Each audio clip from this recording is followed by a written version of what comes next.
So, అమ్మాయిలు ఎప్పుడు strong అవుతారో తెలుసా? వాళ్ళ డిసిజన్స్ వాళ్ళ చేతిలో ఉన్నప్పుడు. ఈరోజు మనం మాట్లాడేది ఒక చిన్న నిర్ణయం. కానీ ఇది మీ జీవితాన్ని మార్చే ఒక పెద్ద విషయంగా మీరు పరిగణించబడతన్నారు.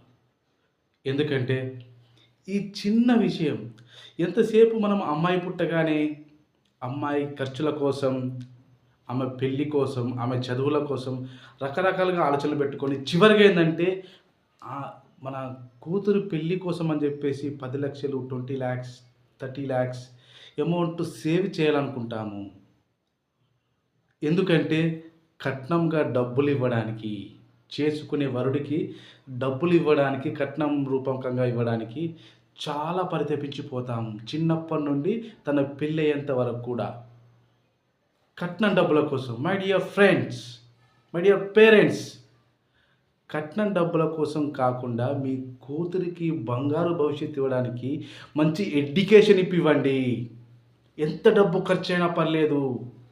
ఆ కట్నం డబ్బులకు అలా పెట్టే బదులు కూతురు ఎడ్యుకేషన్ కోసం పెట్టండి. మీ కూతురు స్కిల్స్ కోసం అప్డేట్ చేయండి. ఒక కాంపిటీషన్ యుగంలో తనకంటూ స్వతంత్రంగా డబ్బులు సంపాదించే మంచి మార్గాన్ని చూపెట్టండి. తనకు సపోర్ట్‌గా ఉండండి. అన్ని రకాలుగా. ఎందుకంటే రేపు మీరు పెళ్లి చేసిన తర్వాత చేసుకున్న ఆ అబ్బాయి తన హస్బెండ్ ఎలా ఉంటాడో తెలీదు కదా! తనను బాగా చూసుకుంటాడో లేదో తెలియదు కదా! ఏమైనా గ్యారంటీ ఇవ్వగలరా? సో, అప్పుడు మీరు చేసుకున్న ఆ వరుడు, మీ అల్లుడు, మీ కూతురు హస్బెండు మంచివాడైతే చాలా బాగా చూసుకుంటాడు.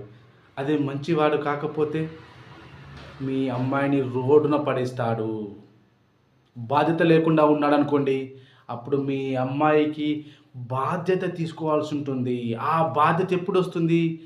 Financial freedom ఎప్పుడొస్తుంది? తన ఓన్ డిసిజన్స్ తీసుకున్నప్పుడు. ఆ ఓన్ డిసిజన్ ఎప్పుడు తీసుకుంటుంది? తనకంటూ సొంత ఆదాయాన్ని సృష్టించుకున్నప్పుడు. తనకంటూ బ్రతికే శక్తి ఉన్నప్పుడు. ఆ శక్తినివ్వండి మై డియర్ పేరెంట్స్. తన ఎడ్యుకేషన్ కోసం ఎంత లక్షలైనా ఖర్చు పెట్టండి.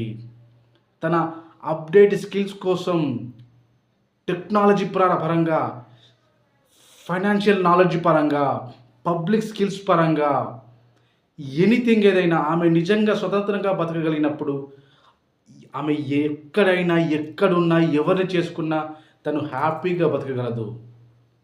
Yes my dear friend. కట్నం డబ్బుల కోసం